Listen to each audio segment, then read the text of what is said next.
에스더 지우와 함께하는 메시지 성경 읽기 마태복음 5장.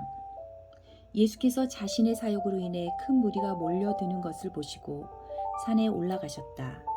예수께 배우고 그분께 인생을 건 사람들도 함께 올라갔다. 조용한 곳에 이르자 예수께서 자리에 앉으셔서 산행에 함께한 사람들을 가르치셨다. 예수께서 하신 말씀은 이렇다. 벼랑 끝에 서 있는 너희는 복이 있다.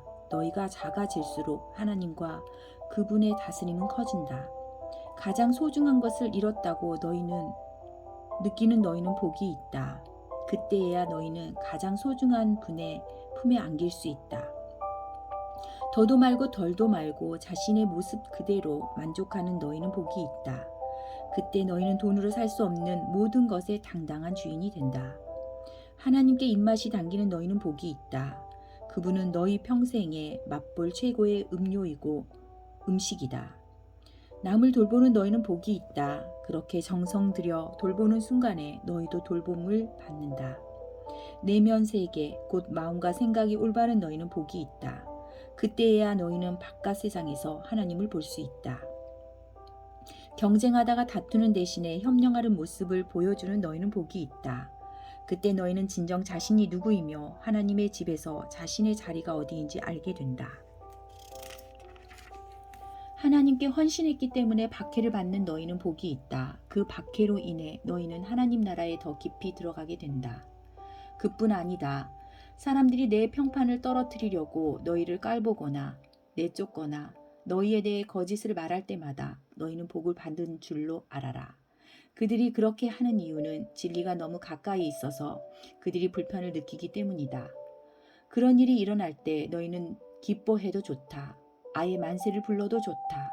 그들은 싫어하겠지만 나는 좋아하니 말이다. 온 천국이 박수를 보낼 것이다. 또한 너희만 그런 일을 당하는 것이 아님을 알아라. 내 예언자와 증인들은 언제나 그런 고생을 했다. 너희가 여기 있는 이유를 말해주겠다. 너희는 소금을 쳐서 이 땅에 하나님 맛을 드러내라고 여기 있는 것이다. 너희가 짠맛을 잃으면 사람들이 어떻게 경건의 맛을 알겠느냐. 너희가 쓸모 없어지면 결국 쓰레기통에 버려질 것이다. 이렇게 말할 수도 있다. 너희는 빛이 되어 세상에 하나님의 빛깔을 드러내라고 여기 있는 것이다. 하나님은 감추어 둘 비밀이 아니다. 우리는 이 비밀들을 훤히 드러낼 것이다. 산 위에 있는 도시만큼 훤히 드러낼 것이다. 내가 너희에게 등불을 들고 있게 한다면 설마 너희는 내가 너희를 통 속에 숨겨두리라고는 생각하지 않을 것이다. 나는 너희를 단 위에 둘 것이다. 내가 너희를 언덕 위에 등불 놓는 단 위에 두었으니 빛을 비추어라. 너희에게 오는 손님을 기쁘게 맞아들여라. 후하게 베풀며 살아라. 너희가 다른 사람들에게 마음을 열면 그들도 너희에게 자극을 받아 하나님께, 하늘에 계신 자비로우신 하나님께, 아버지께 마음을 열게 될 것이다. 내가 하나님의 율법이든 예언자든 성경을 폐지하러 왔다고 생각하지 마라. 내가 온 것은 폐지하려는 것이 아니라 오히려 완성하려는 것이다. 나는 그 모든 것을 거대한 하나의 파노라마 속에 아우를 것이다. 하나님의 율법은 하늘의 별과 너희가 발을 딛고 있는 땅보다 더 현실적이며 영속적이다. 별들이 다 불타버리고 땅이 닳아 없어진 뒤에도 하나님의 율법은 살아서 역사할 것이다. 하나님의 율법에서 가장 작은 항목이라도 하찮게 여긴다면 너희 스스로를 하찮게 여기는 꼴밖에 되지 않는다. 그러나 그 율법을 진지하게 대하고 다른 사람들에게 그 길을 보여주면 너희는 천국에서 영광을 얻을 것이다. 옳게 사는 문제에서 너희가 바리새인들보다 훨씬 낫지 않으면 천국에 들어갈 생각은 아예 하지 말아야 한다. 너희는 옛사람들에게 주어진 살인하지 말라는 계명을 잘 알고 있다. 내가 너희에게 말한다. 누구든지 형제나 자매에게 화만 내도 살인을 범한 것이다. 무심코 형제를 바보라고 부르면 너희는 법정으로 끌려갈 수 있다. 생각 없이 자매에게 멍청이라고 소리치면 지옥불이 너희 코앞에 있다. 가장 단순한 진실은 말이 사람을 죽인다는 것이다. 이런 문제에서 나는 너희가 이렇게 행동하기를 바란다. 내가 예배당에 들어가서 헌금을 드리려는데 갑자기 어떤 친구가 너에게 원한을 품고 있는 것이 생각나거든. 헌금을 내려놓고 즉시 나가 그 친구에게 가서 화해하여라. 반드시 그렇게 하고 난 뒤에 돌아와 하나님과의 일을 마무리하여라. 또는 내가 길거리에 있는데 옛 원수가 다가와 말을 건다고 하자 한시도 지체하지 말고 내가 먼저 나서서 그 사람과 화해하여라.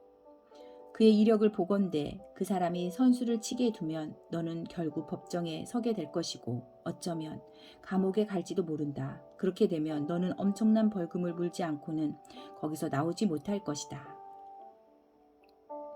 너희는 남의 배우자와 동침하지 말라는 계명도 잘 알고 있다. 그러나 단순히 동침하지 않는다고 해서 너희의 덕을 지켰다고 생각하지 마라. 너희 마음은 너희 몸과 훨씬 빨리 정욕으로 더럽혀질 수 있다. 아무도 모를 것 같은 곁눈질도 너희를 더럽힌다. 이 일이 실제로 쉬울 것이라고 생각하지 마라. 내가 도덕적으로 순결한 삶을 살고 싶다면 너는 이렇게 해야 한다. 내 오른쪽 눈이 음흉하게 곁눈질하는 것을 알아차리는 순간에 너는 그 눈을 멀게 해야 한다. 한눈으로 살 것인지 아니면 도덕적 쓰레기 더미에 내던져질 것인지 너는 정해야 한다. 또 남을 해치려고 내 오른손을 드는 순간에 너는 그 손을 잘라버려야 한다. 내 존재 전체가 영원히 쓰레기 더미에 버려지느니 차라리 피 묻는 몸뚱이로 사는 것이 낫다. 성경에 누구든지 아내와 이혼하는 자는 아내에게 이혼 증서와 법적 권리를 주고 합법적으로 하라고 한 말을 기억하느냐. 너희 중에는 이 규정을 자신의 이기심과 변덕스러운 마음을 포장하는 구실로 이용하거나 합법적이라는 이유만으로 옳은 척하는 사람이 너무 많다. 제발 가식은 그만두어라. 아내와 이혼하면 너희는 아내를 가름하게 만든 책임이 있다. 아내가 문란한 성생활로 이미 그렇게 되지 않는 이상 말이다. 또 그렇게 이혼한 여인과 결혼하면 너희도 자동으로 가늠하는 자가 된다. 법을 구실 삼아 도덕적 타락을 미화할 수 없다. 그리고 마음에 없는 말은 아예 하지 마라. 이 공고는 우리 전통에 깊숙이 박혀 있다. 기도해 주겠다고 말하고는 기도하지 않거나 마음에도 없으면서 하나님이 함께 하시기를 빈다고 하며 경건한 말로 연막을 치면 상황이 더 악화될 뿐이다. 종교적 장식을 멋지게 단다고 해서 너희 말이 진실해지는 것은 아니다. 너희 말을 거룩하게 할수록 그 말의 진실성은 떨어진다. 그러면 그렇다, 아니면 아니다 라고만 하여라. 자기 뜻을 관철하려고 말을 조작하다가는 잘못된 길로 빠진다. 다시 생각해 봐야 할 옛말이 또 있다. 눈에는 눈, 이에는 이라는 말이 있다. 그렇게 해서 문제가 해결되겠느냐? 내가 하고 싶은 말은 이것이다. 절대로 대받아치지 마라. 누가 너를 치거든 그 자리에 서서 맞아라. 누가 너를 법정으로 끌고 가서 내 셔츠를 달라고 소송하거든 내 가장 좋은 외투까지 잘 포장해 선물로 주어라. 그리고 누가 너를 억울하게 이용하거든 종의 삶을 연습하는 기회로 삼아라. 똑같이 갚아주는 것은 이제 그만하여라. 너그럽게 살아라. 너희는 옛 율법에 기록된 친구를 사랑하라는 말과 기록에는 없지만 원수를 미워하라는 말을 잘 알고 있다. 나는 거기에 이의를 제기한다. 나는 너희에게 원수를 사랑하라고 말하겠다. 원수가 어떻게 하든지 너희는 최선의 모습을 보여라. 누가 너희를 힘들게 하거든 그 사람을 위해 기도하여라. 그러면 너희는 너희의 참된 자아, 하나님이 만드신 자아를 찾게 될 것이다. 하나님도 그렇게 하신다. 그분은 착한 사람이든 악한 사람이든 친절한 사람이든 비열한 사람이든 상관없이 모두에게 가장 좋은 것, 해의 온기와 비의 양분을 주신다. 너희가 사랑할 만한 사람만 사랑하는 것이 고작이라면 상급을 바랄 수 있겠느냐. 그것은 누구나 하는 일이다. 너희가 만일 너희에게 사랑하는 사람에게만 겨우 인사한다면 상급을 바랄 수 있겠느냐. 그것은 죄인도 흔히 하는 일이다. 한마디로 내 말은 성숙한 사람이 되라는 것이다. 너희는 천국 백성이다. 그러니 천국 백성답게 살아라. 하나님이 주신 너희 신분에 합당하게 살아라. 하나님께서 너희에게 하시는 것처럼 너희도 다른 사람들을 대할 때 너그럽게 인자하게 살아라. 6장. 너희가 선한 일을 하려고 할 때 그것이 연극이 되지 않도록 특히 조심하여라. 그것이 멋진 연극이 될 수 있을지는 몰라도 너희를 지으신 하나님은 박수를 보내지 않으실 것이다. 남을 위해 무슨 일을 할 때에는 너희 자신이 주목받지 않도록 하여라. 분명 너희도 내가 연극 배우라고 부르는 이들의 행동을 보았을 것이다. 그들은 기도회며 큰 길을 무대로 알고는 누군가 자기를 보고 있으면 긍휼을 베풀고 사람들 앞에서 연극을 한다. 물론 그들은 박수를 받지만 그것이 전부다. 너희는 남을 도울 때에 자신이 어떻게 보일지 생각하지 마라. 그냥 소리 내지 말고 은밀히 도와라. 사랑으로 너희를 잉태하신 너희 하나님도 무대 뒤에서 일하시고 너희를 은밀히 도와주신다. 또 너희가 하나님 앞에 나아갈 때도 연극을 하지 마라. 그렇게 하는 사람들은 다 스타가 되기를 꿈꾸며 기도할 때마다 쇼를 일삼는다. 하나님께서 극장 객석에 앉아 계시다는 말이냐? 너희는 이렇게 하여라. 하나님 앞에서 연극하고 싶은 유혹이 들지 않도록 조용하고 한적한 곳을 찾아라. 할 수 있는 한 단순하고 솔직하게 그 자리에 있어라. 그러면 초점이 너희에게서 하나님께로 옮겨지고 그분의 은혜가 느껴지기 시작할 것이다. 세상에는 이른바 기도의 용사들이 가득하나 그들은 기도를 모른다. 그들은 공식과 프로그램과 비결을 잔뜩 가지고서 너희가 바라는 것을 하나님에게서 얻어내는 방법들을 퍼뜨리고 있다. 그 허튼 소리에 속지 마라. 너희가 상대하는 분은 너희 아버지이시며 그분은 너희에게 무엇이 필요한지 너희보다 더 잘 아신다. 이토록 너희를 사랑하시는 하나님 앞에서 그저 단순하게 기도하면 된다. 너희는 이렇게 기도하여라.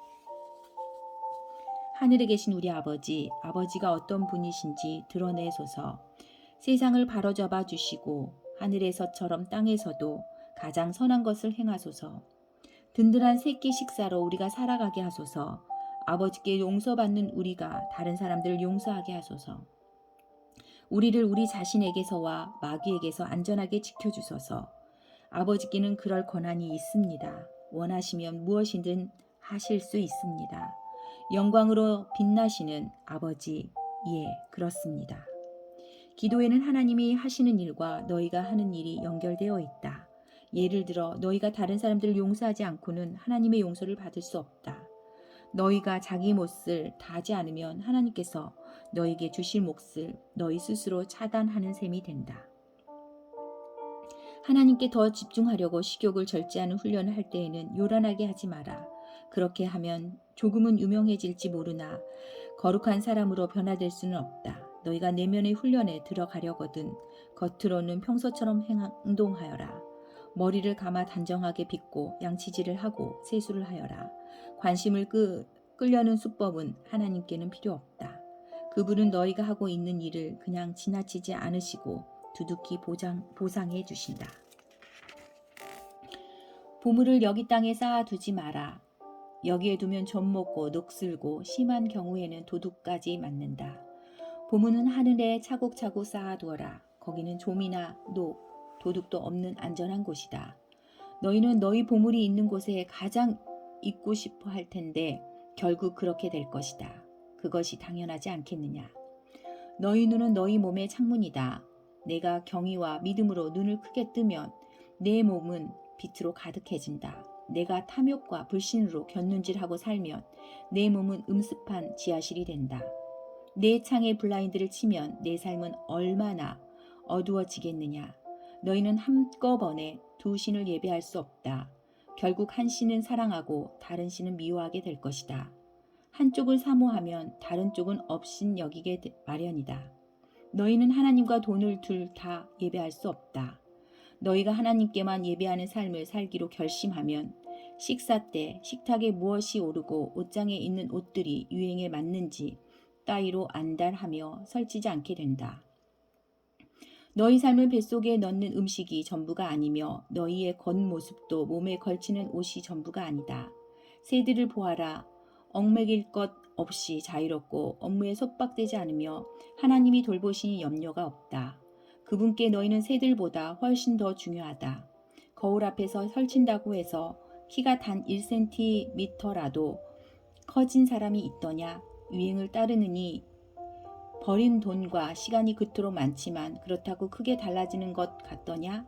옷을 볼 것이 아니라 들판에 나가 들꽃을 보아라.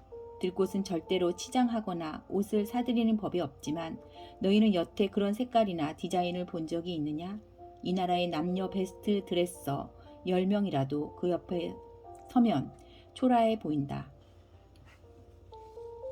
아무도 보아주지 않는 들꽃의 겉모양에도 그토록 정성을 들이시는데 하물며 하나님께서 너희를 돌보시고 자랑스러워 하시며 너희를 위해 최선을 다하시지 않겠느냐?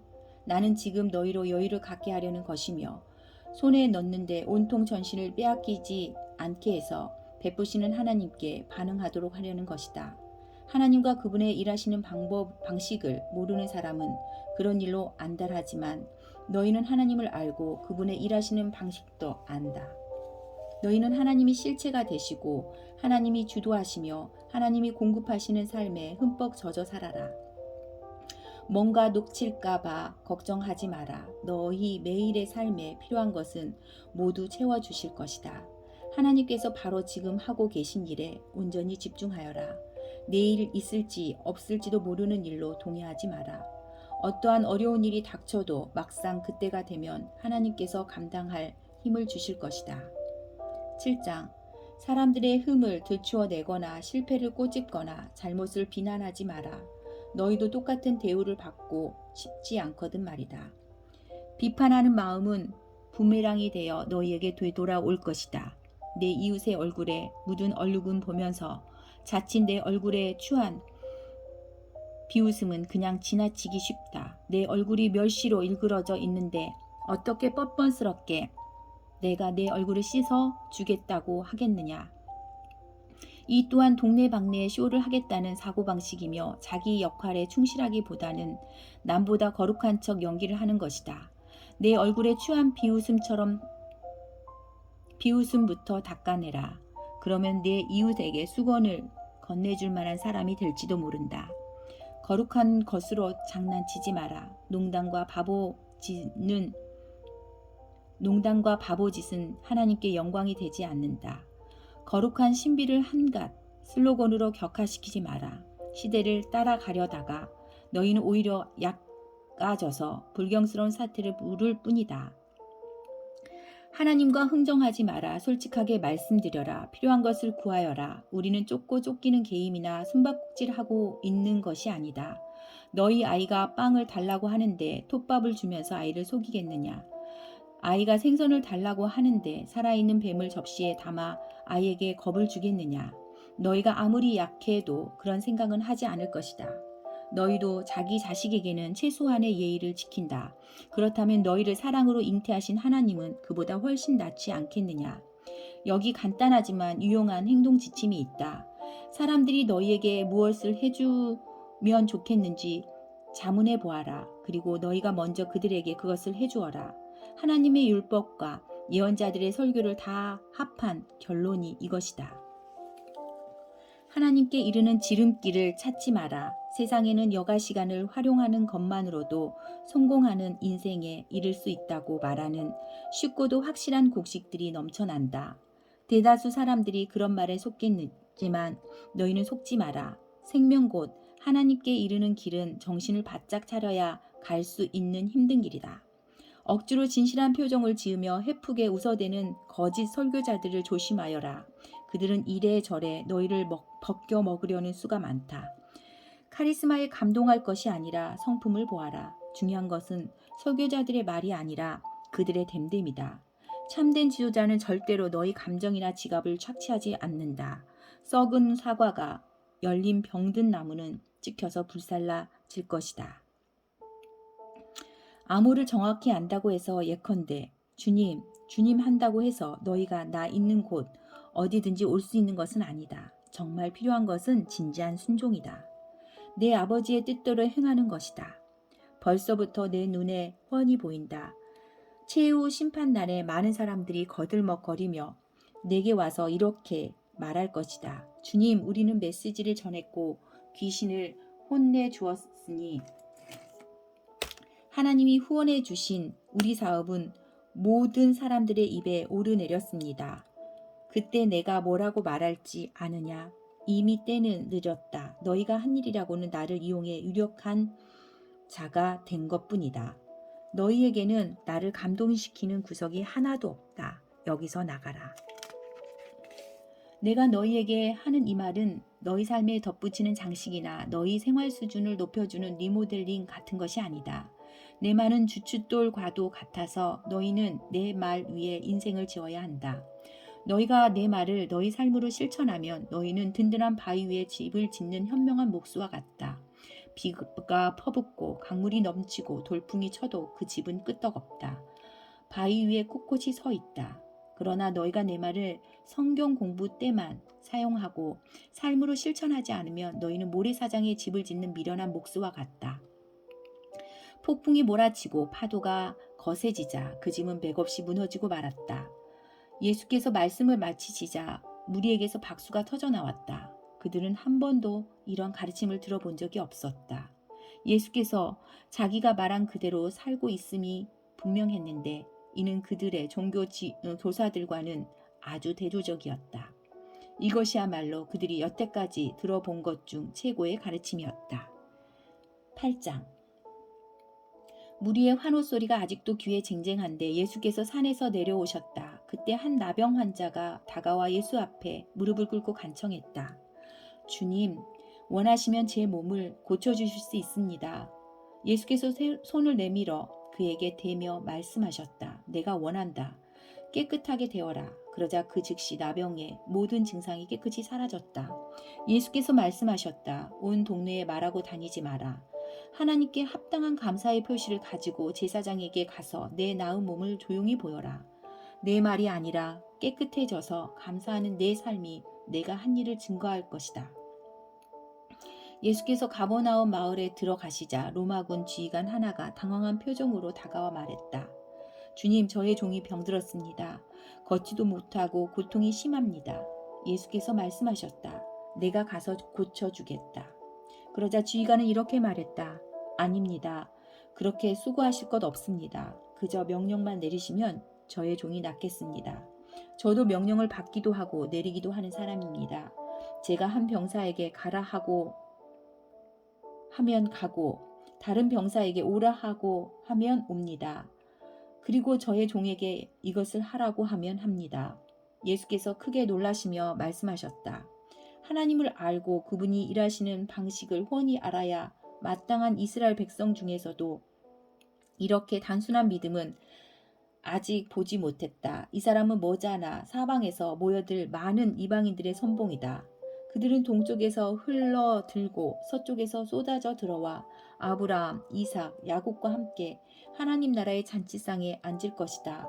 믿음 안에서 자랐으나 믿음이 없는 사람들은 무시당하고 은혜에서 소외된 자들이 되어 이게 어찌 된 일인지 의아해야 할 것이다.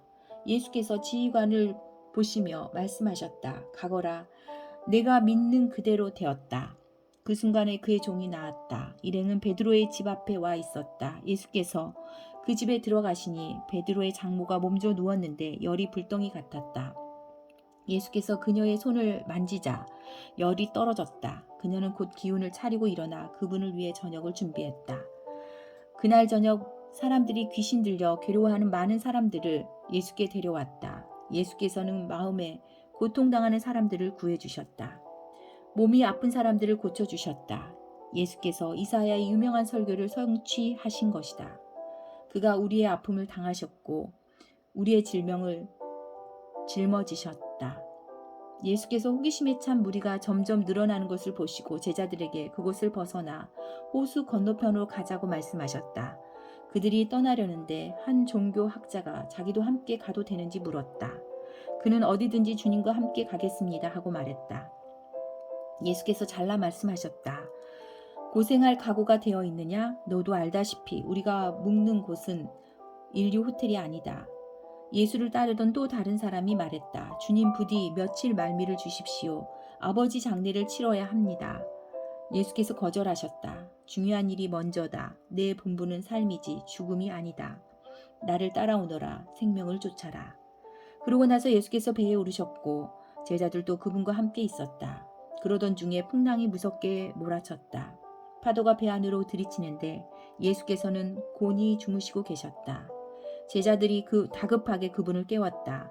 주님, 우리를 구해 주십시오. 이러다가 빠져 죽겠습니다.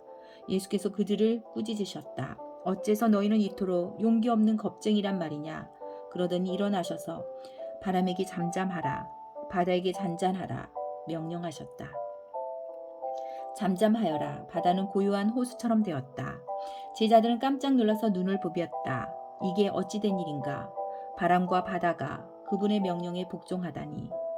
가다라 지방에 내린 일행은 미친 사람들과 마주쳤다. 그들은 묘지에서 나왔는데 두 사람 모두 귀신의 피해자였다.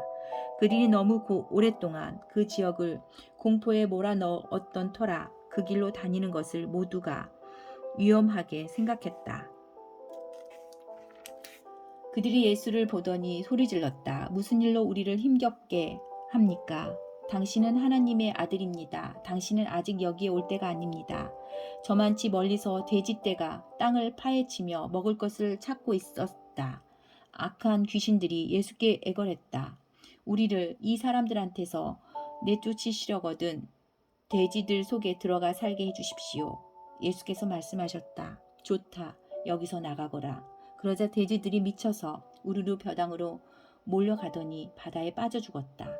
돼지를 치던 사람들이 혼비백산하여 달아났다. 그들은 미친 사람들과 돼지떼에게 벌어진 일을 마을 사람 모두에게 말했다. 그 이야기를 들은 사람들은 돼지떼가 익사한 것에 화가 났다. 그들은 무리지어 와서는 예수께 그곳을 떠나 다시는 오지 말라고 당부했다. 아멘.